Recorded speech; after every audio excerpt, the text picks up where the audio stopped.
Bismillahirrahmanirrahim. Innal hamdalillah nahmaduhu wa nasta'inuhu wa nastaghfiruh wa na'udzu billahi min shururi anfusina wa sayyiati a'malina. Man yahdihillahu fala mudilla lahu wa man yudlil fala hadiya lahu. أشهد أن لا إله إلا الله وحده رب لا شريك له أشهد أن محمدا عبده ورسوله الذي لا نبي بعده فقال الله عز وجل يا أيها الذين آمنوا اتقوا الله حق تقاته ولا تموتن إلا وأنتم مسلمون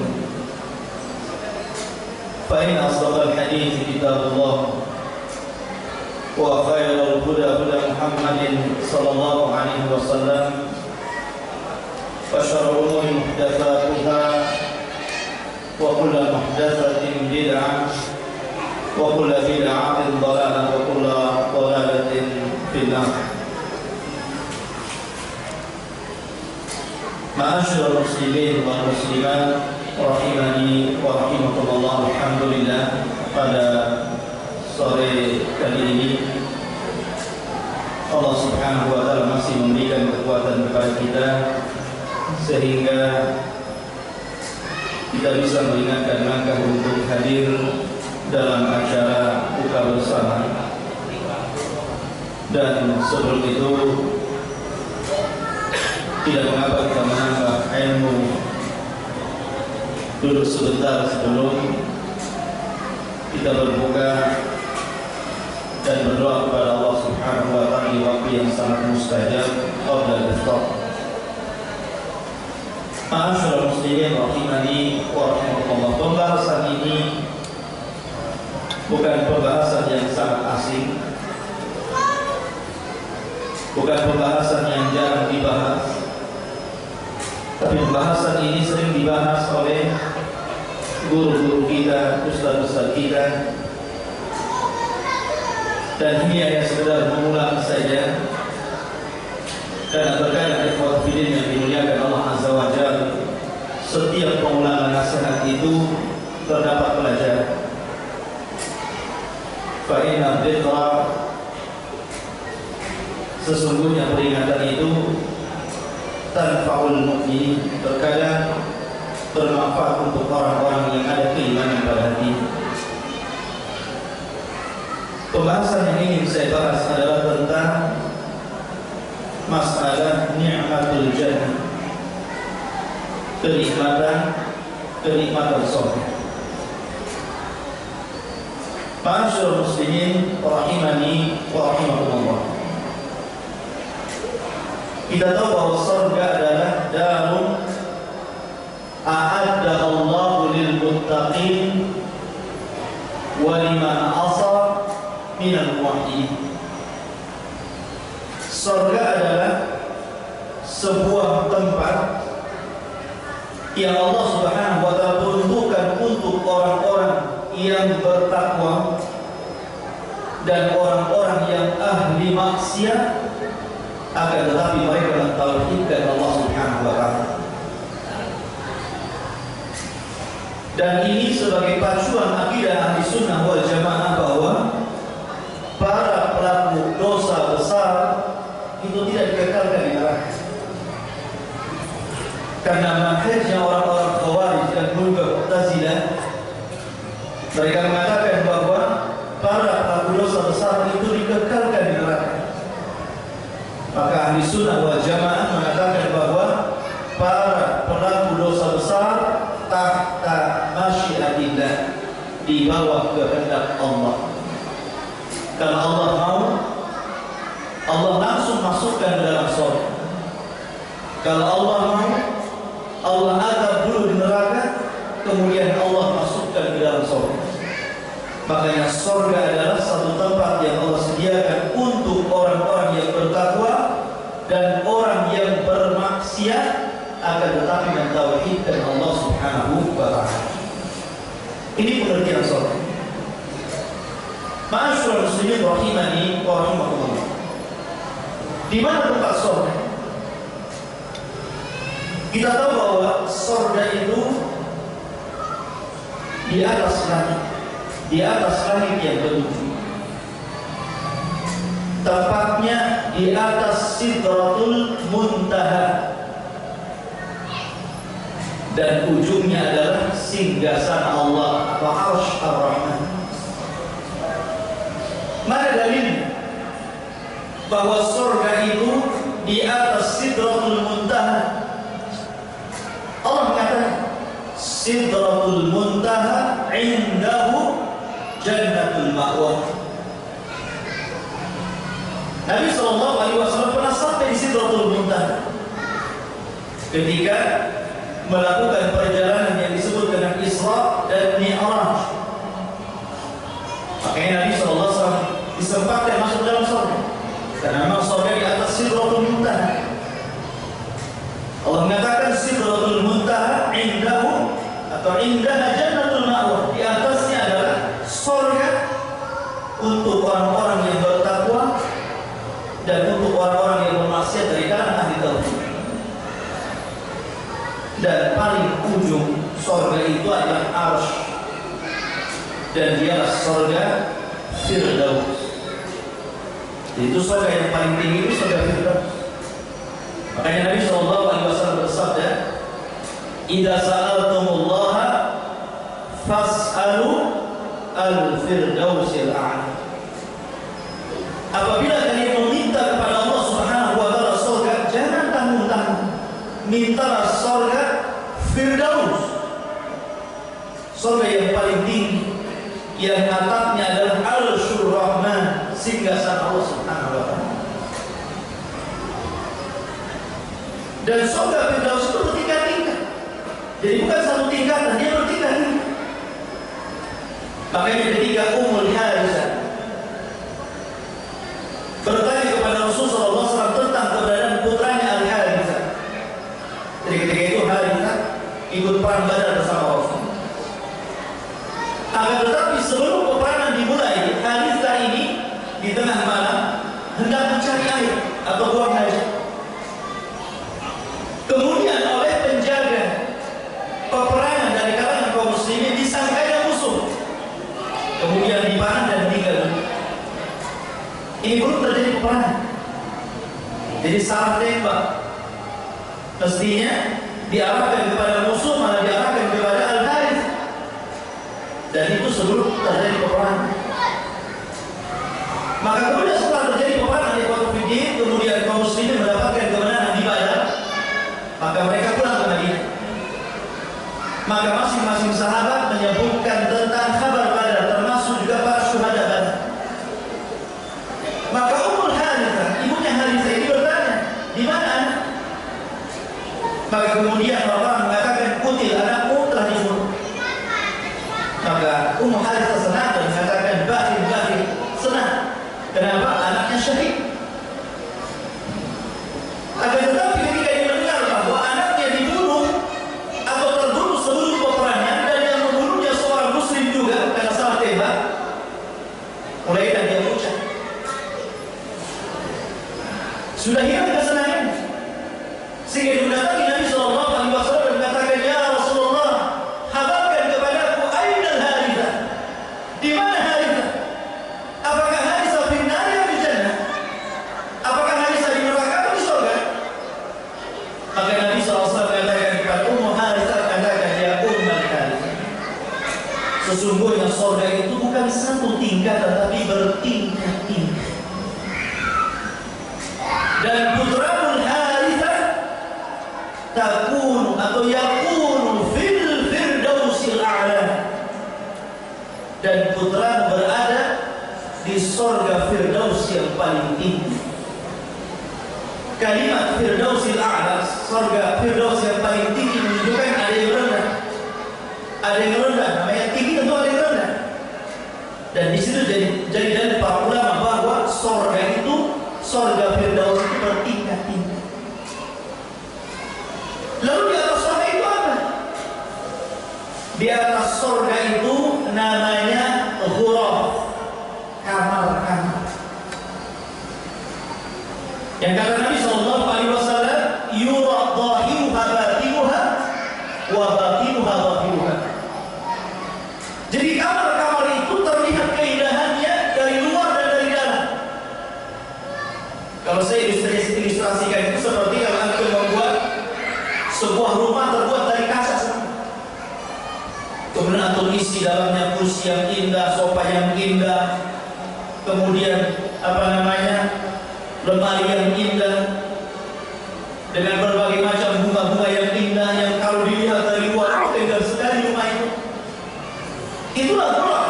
Tentu murah dibandingkan dengan kamar-kamar yang kita desain di dunia, tidak ada apa-apa. Lah kamar-kamar yang indah ini Allah sediakan untuk orang-orang yang bertakwa. Lakinnal ladzina taqaw, akan tapi orang-orang yang bertakwa lahumul ghuraf min fawqihimul ghuraf. Orang-orang yang bertakwa kata Allah Subhanahu wa taala, mereka akan mendapatkan kamar-kamar yang bertingkat, yang keindahannya terlihat dari luar dan dari dalam.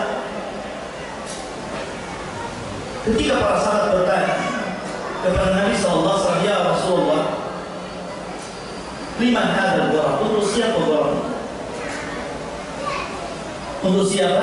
Apakah untuk para nabi dan rasul karena dia letaknya di atas surga Firdaus? Apakah antum tidak mungkin masuk dalam kamar-kamar tersebut? Tidak. Kata Nabi Sallallahu Alaihi Wasallam, mudah modalnya, mudah tiket. Kata Nabi Sallallahu Alaihi Wasallam, liman atabal kalam wa at'ama at-ta'am wa adama as-siyam wa shalla bil-laili wan nasu niyam. Adapun kamar-kamar yang tinggi yang di atas surga Firdaus itu untuk siapa wahai Rasul? Kata Nabi sallallahu alaihi wasallam, liman atabal kalam, bagi orang yang indah ucapannya.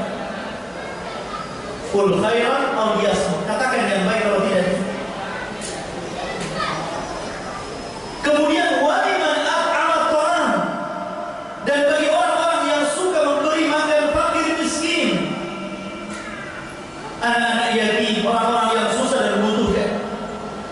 Dan sekarang ikhwan fillah adalah syahrul ta'am, bulan di mana orang-orang miskin membutuhkan ulanan.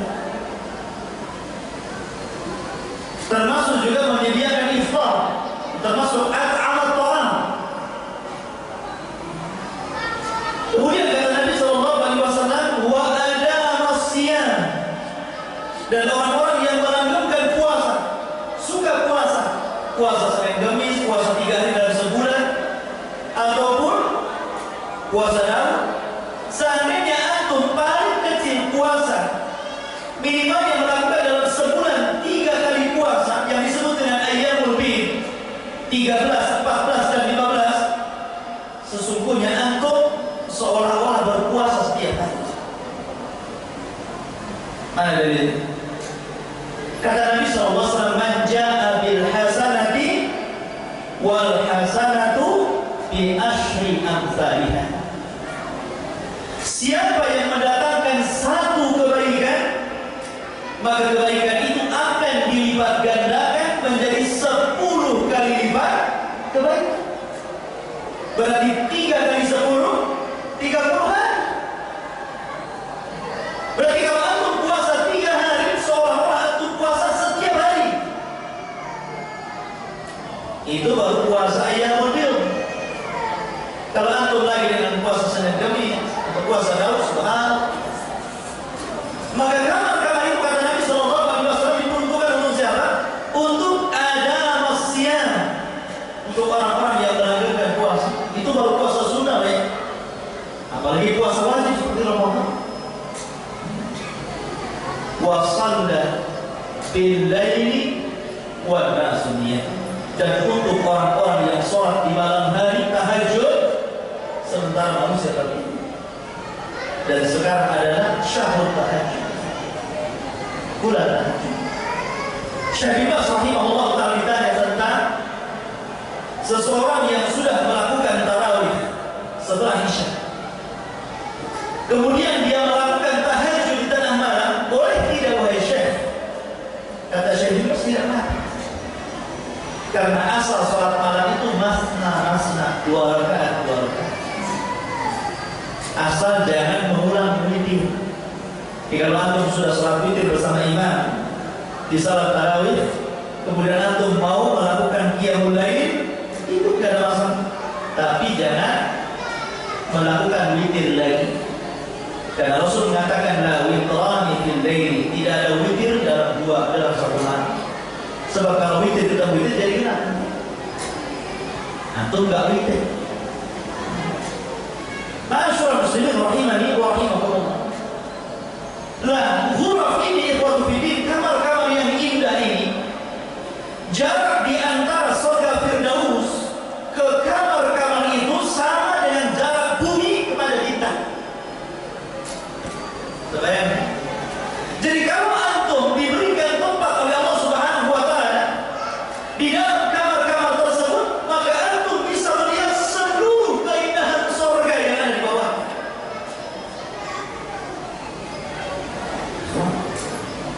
Makanya kalau ada orang punya uang banyak gitu ya, cita-citanya apa? Ingin beli villa di atas gunung. Kenapa mesti di atas gunung?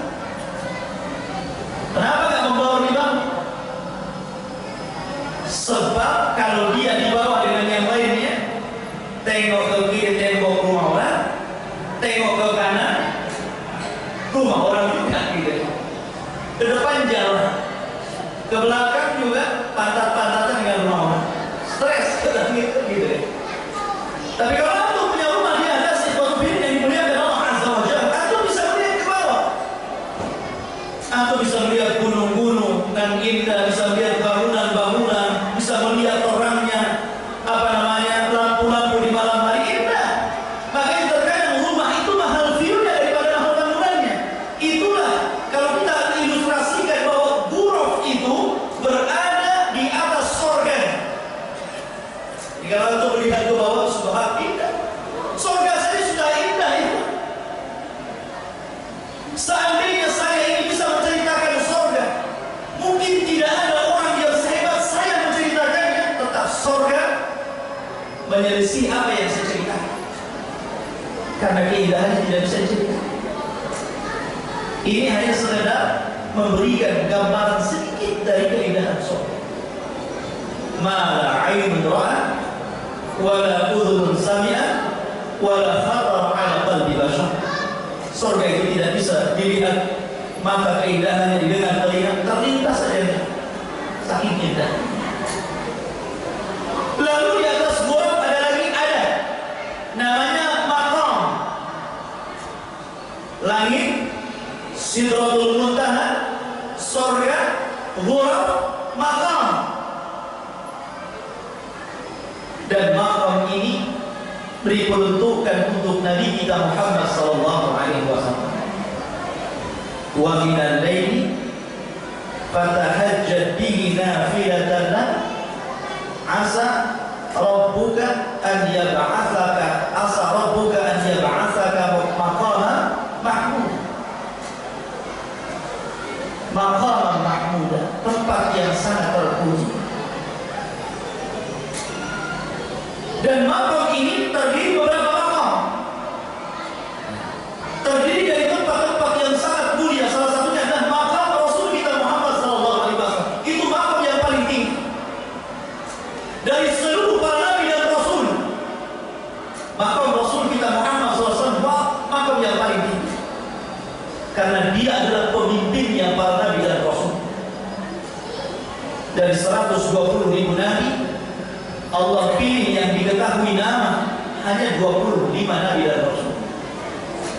Dari 25 nabi dan rasul, ternyata hanya dipilih oleh Allah sebagai ulul azmi 5 saja. Dari 5 ini, kemudian Allah pilih sebagai kasihnya 2, Rasul kita Muhammad dan juga Nabi Allah Ibrahim. Dari 2 kekasih Allah, Allah hanya pilih 1 untuk memimpin seluruh para nabi dan rasul. Sayyidul Anbiya wal Mursalin, Rasul kita Muhammad sallallahu alaihi wasallam. Dia maqam yang paling tinggi. Kemudian di sana ada maqam al-wasilah. Untuk siapa maqam wasilah ini? Untuk istri Fir'aun, Asiyah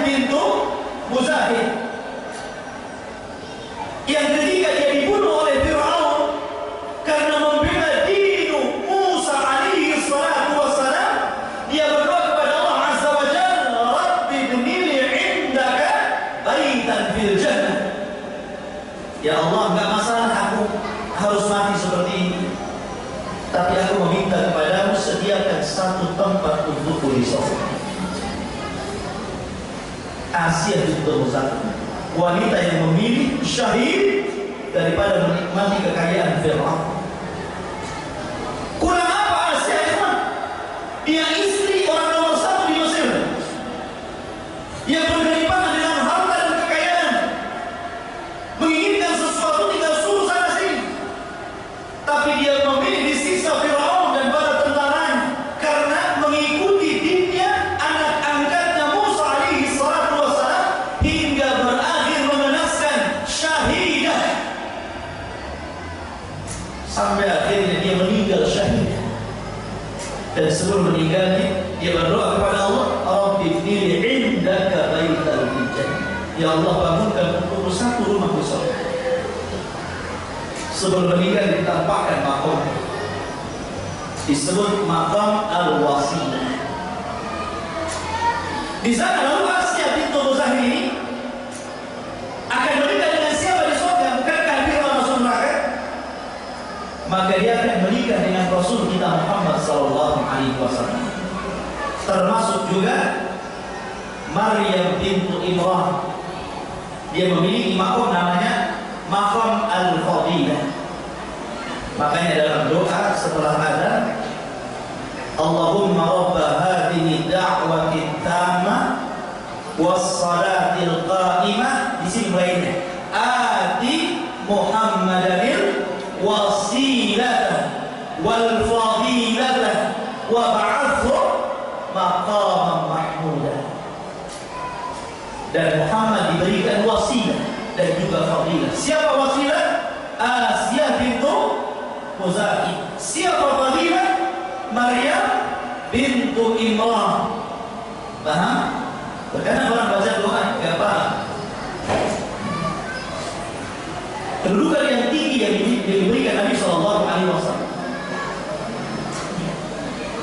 Di atas surga ada ghuraf, di atas ghuraf ada maqam, dan maqam itu terdiri dari beberapa maqam, dan maqam yang paling tinggi adalah maqam Rasul kita Muhammad sallallahu alaihi wasallam.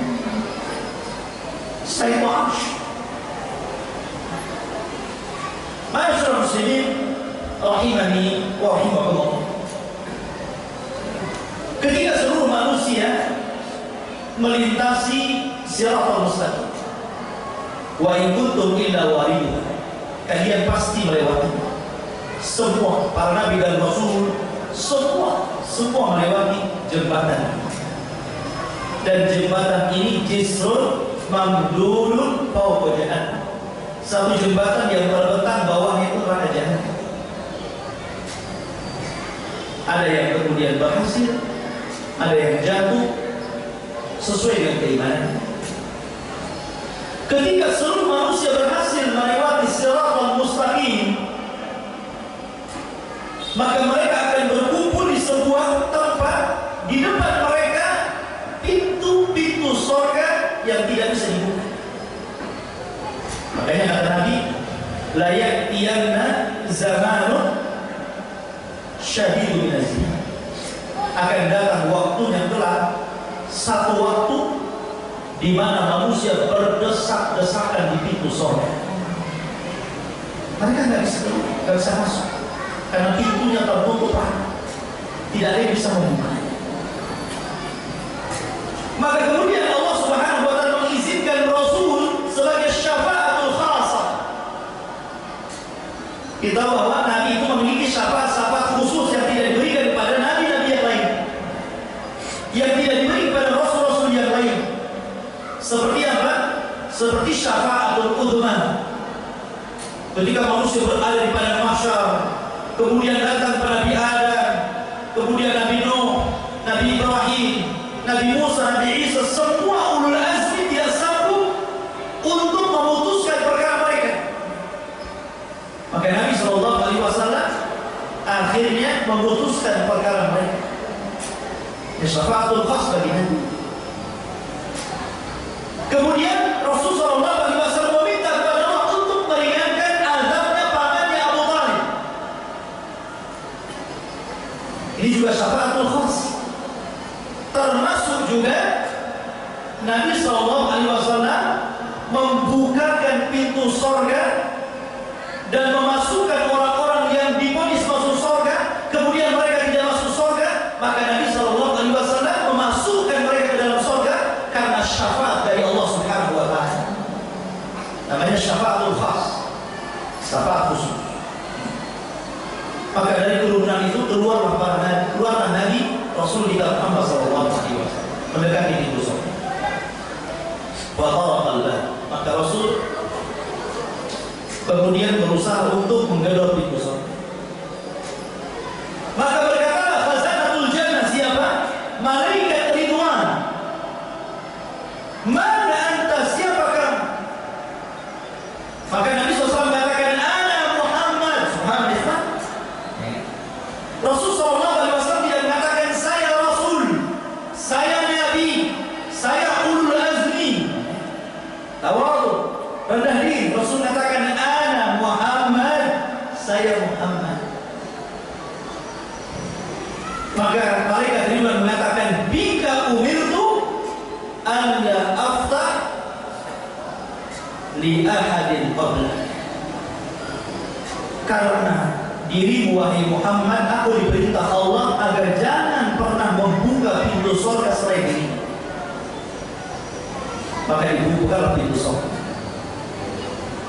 Maka seluruh malaikat mengucapkan salam karena surga adalah darus salam. Maka mereka mengatakan salamun alaikum bima sabartum fa ni'ma uqbadah. Keselamatan bagi kalian wahai seluruh penduduk surga atas apa yang kalian telah sabar dalam melaksanakan ketaatan, sabar dalam berusaha untuk meninggalkan kemaksiatan, sabar dengan takdir Allah, baik takdir yang baik ataupun takdir yang buruk. Karena manusia akan melewati 3 sabar ini. Ma'asyiral muslimin. Makanya kenapa di surga itu kebanyakan penghuninya laki-laki dan juga para fuqara wal masakin, dan sedikit dari kalangan wanita. Tapi justru terbalik di neraka, yang paling banyak penghuni adalah kaum wanita dan sedikit dari laki-laki. Kenapa? Karena laki-laki mereka bisa sabar jauh lebih banyak daripada sabarnya wanita. Sabar dalam melaksanakan ketaatan, sabar dalam meninggalkan maksiat, sabar dalam takdir. Sabar laki-laki lebih besar sabarnya daripada wanita. Dan laki-laki sabar untuk tidak membuka mulut. Tapi wanita itu tidak sabar dengan mulutnya biasa. Sabarnya wanita itu dengan dunia. Kalau antum kasih dunia dia sabar. Coba saja setiap hari ada ngomong, ajak makan, kuliner, sabar. Sabar dulu. Tapi kalau sudah tidak ada dunia, mereka tidak akan sabar. Makanya ketika ditanya oleh sahabat, ya Rasulullah, ayakfurna billah, apakah wanita-wanita itu masuk neraka dan kebanyakan penghuninya neraka karena mereka kufur kepada Allah? Tidak, mereka wanita ahli salat, mereka wanita ahli puasa, mereka wanita ahli zikir, mereka wanita ahli haji, dan begitu seterusnya. Walakin ayakfurna asyik. Tapi mereka tidak bisa menjaga lisannya sehingga kufur kepada keluarga, kufur kepada suami. Dan rata-rata suami sakit hati dengan istri karena apa? Karena lisan. Kebanyakan lisan. Cerewet. Dikritiknya, gak ada yang benar kayaknya. Suaminya sudah begini berusaha tetap saja salah. Tidak semua begitu. Artinya itulah sifat tabiat yang sesungguhnya perempuan, kecuali wanita yang dirahmati Allah Subhanahu wa taala. Ada waktu ada di maghrib, ada doa Ustaz yang berkhutbah. dan juga persiapan kita untuk subhanallah wa bihamdika asyhadu an la ilaha illa anta astaghfiruka wa atubu ilaik. Assalamualaikum warahmatullahi wabarakatuh.